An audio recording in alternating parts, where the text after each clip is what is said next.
crisis is the lifeblood of fascism. Never let a good crisis go to waste. Let me take you back to World War I. President Woodrow Wilson, a guy I'm well known for hating because of what he did to our country, enacted a string of authoritarian policies to shut down dissent against the government. Now, his emergency was war. Now, his policy was, you vote for me and I won't take us to war. As soon as he was elected, guess who took us to war? He said we have to make the world safe for democracy. World War I made as much sense as Ukraine makes right now. Yes, there's some problems, but is it worth a world war? I don't know. Our republic at the time was being strangled to death by his progressive policies. In fact, let me show you one of his policies and see if it sounds familiar. Listen to this. This is during, I think, one of his inaugural addresses where he is talking about, you can't just have these companies just run themselves. Listen to this. There are two programs. The Democratic program is this: to see to it that competition is so regulated that the big fellow cannot put the little fellow out of business. For he has been putting the little fellow out of business for the last half generation. The program of the third party is to take these big fellows that have been putting the little fellow out of business and regulate them, saying that is all right, you have put the other fellows out of business, but we are not going to put the little fellows back where you destroy them. We are going to adopt you and say, run the business of the country, but run it in the way we tell you to run it. Does that sound familiar? Oh, you can have your business, and you can run it, but you're going to run it the way we tell you to run it.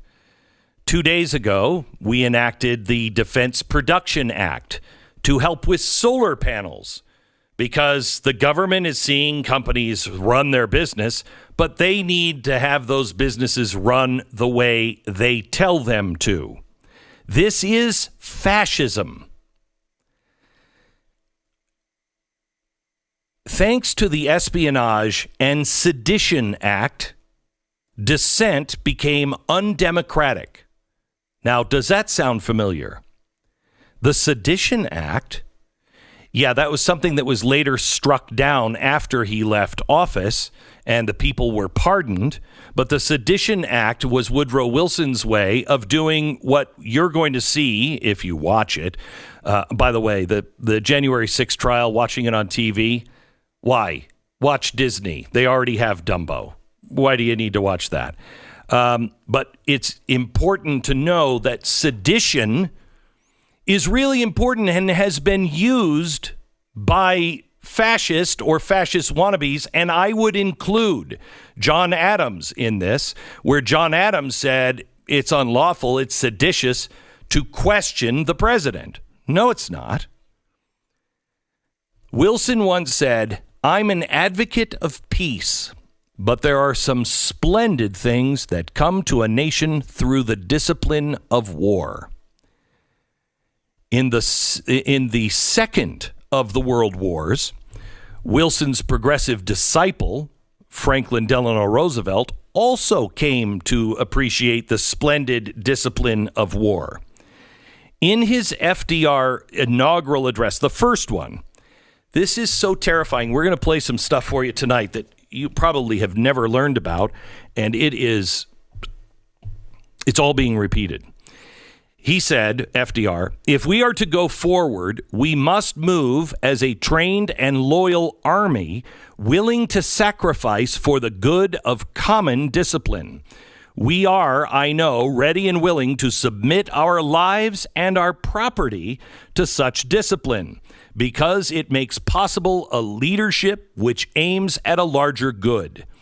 I assume unhesitantly the leadership of this great army." That's when we had the Great Depression. And Americans were willing to trade freedom for stability. They were willing to drink this fascism because it was the only thing in their belly.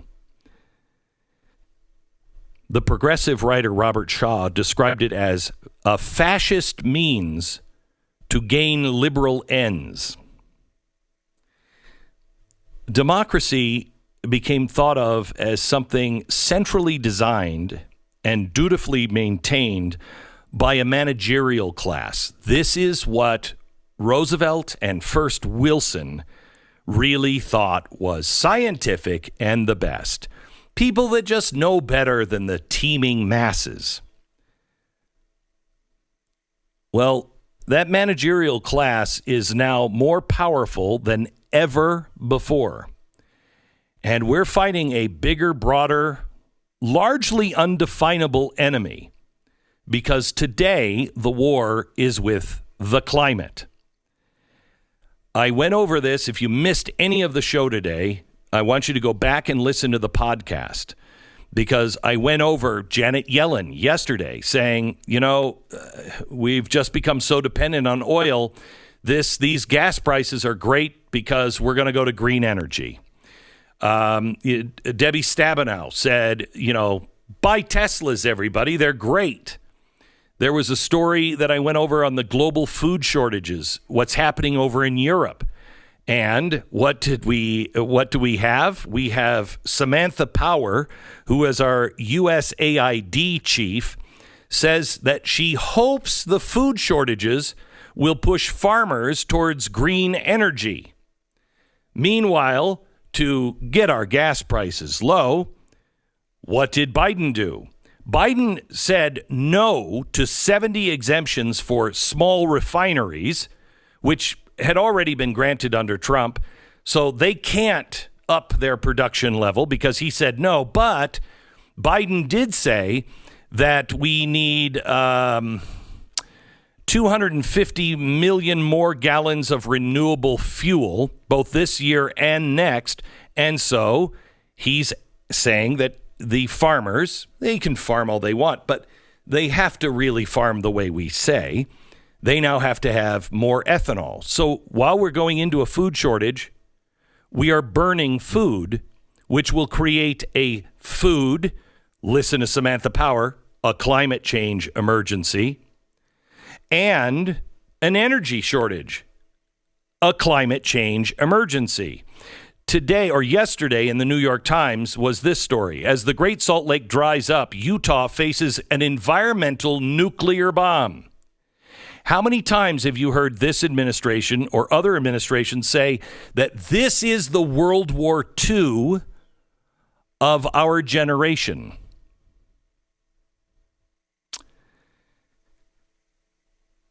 It's a war progressives of the past could only dream of. Because there's no benchmarks for success. It's only over when they say it's over. And President Biden is just getting started. This week, he authorized the use of the Defense Production Act. That's a Cold War era law that gives the president significant authority to control domestic industries to accelerate clean energy.